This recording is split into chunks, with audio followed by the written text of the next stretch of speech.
Hi guys, and who have I got with me today? My name's Imran. I'm a supervisor social worker for Foster Care Link. Okay. And we've got Afzal, who business development manager for Foster Care Link. Why are you guys so serious? What's going on? You're extremely serious. You chill out a little bit. Well, I know we're talking about fostering children, aren't we? Yeah. And your company is called Foster Care Link, based over in Leicester. Business. We've been having a very useful conversation for the last sort of half an hour or so. We've been talking about fostering children and why minority sort of ethnic groups, like i.e.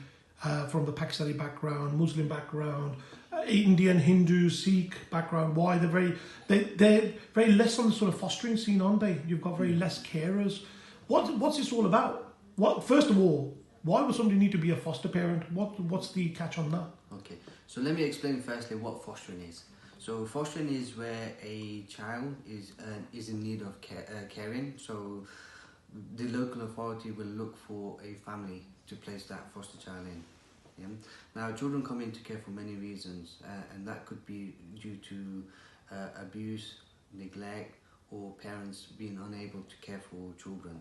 So therefore, the responsibility lies with local authorities to try and find a safe and secure home to place these children. So just for the viewers, right, the actual decision of putting a child into foster care is not taken lightly, is it? No. It's not something you just willingly do as a local authority or the police. This is something the child has gone through some serious stuff, serious neglect, etc., etc. So, like you said, abuse, etc. Yeah. Where else do you get children from? That's from local areas, isn't it? Yeah, so that's one example, and we're getting a lot of children that are coming from abroad.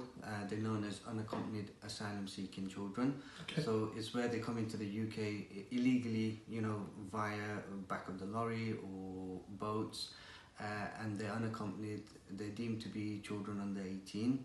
And what sort of ages are you talking about? So it varies. I mean, the youngest I've come across is about 10 years old, but it can... 10 years old? That's somebody that's done thousands of miles. That's right, yeah. My God. And these children, they're fleeing war, they're fleeing persecution, and they want to come to the UK, somewhere safe. So what happens then is, the local authorities will assess them, and again, they will enter the care system as a British-born child would, as an example, or a resident. Right, now what's the take? So why is it that you guys need more ethnic minorities to wake up and say they'll take on fostering, isn't it?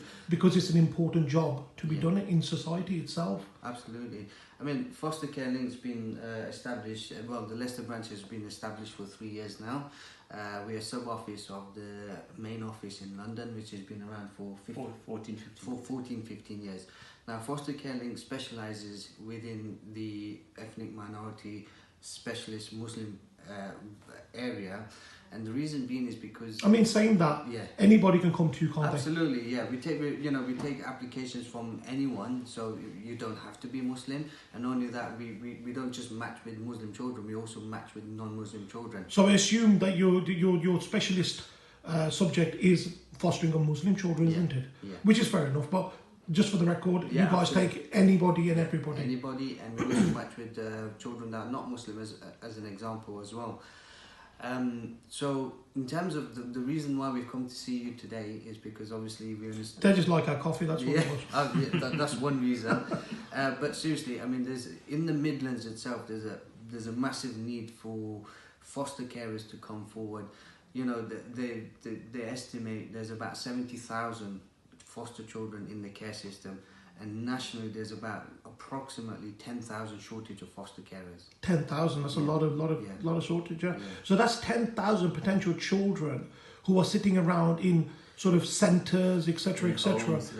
Residential homes, are waiting for a loving, caring family, isn't it? Absolutely. What sort of criteria? What's the criteria? Do you have to have a house? How does it work? So to become a foster carer, firstly you need to be over the age of 21. You need to have a spare bedroom.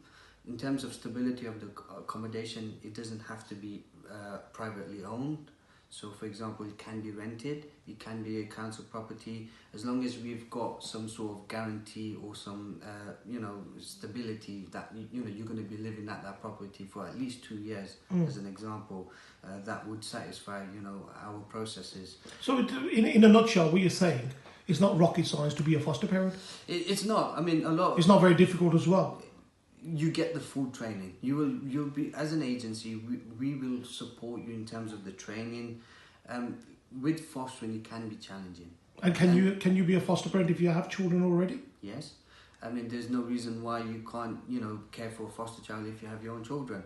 But again, in the assessment, so how the process works is, if you contact us and you meet the basic minimum requirements in terms of having a spare bedroom, you can, commit, because foster care is also regarded as professionals because you're working with other professionals.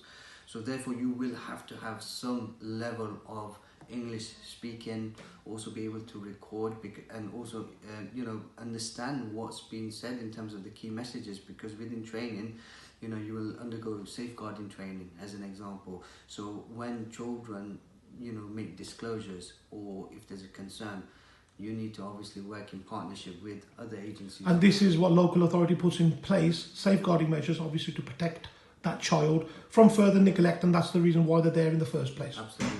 Which is understandable and is fair enough. Guys, how easy is it to contact you?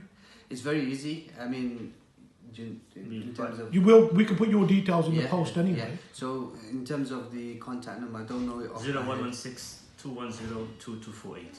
Okay, and that's wonderful. Contact us via website. Yeah. Send an inquiry via the website and via phone. Okay, cool. And if you're unsure, just give us a call. We'll help you. Any questions you've got, anything you want to discuss, everything's done on a case-by-case scenario. So okay. We are a fostering agency. We do comply with the regulations. But if you feel, actually, if something is not right for you, or if you feel that may go against you, just give us a call. That's wonderful. We'll be able to help you. Guys, thank you ever so much for your time.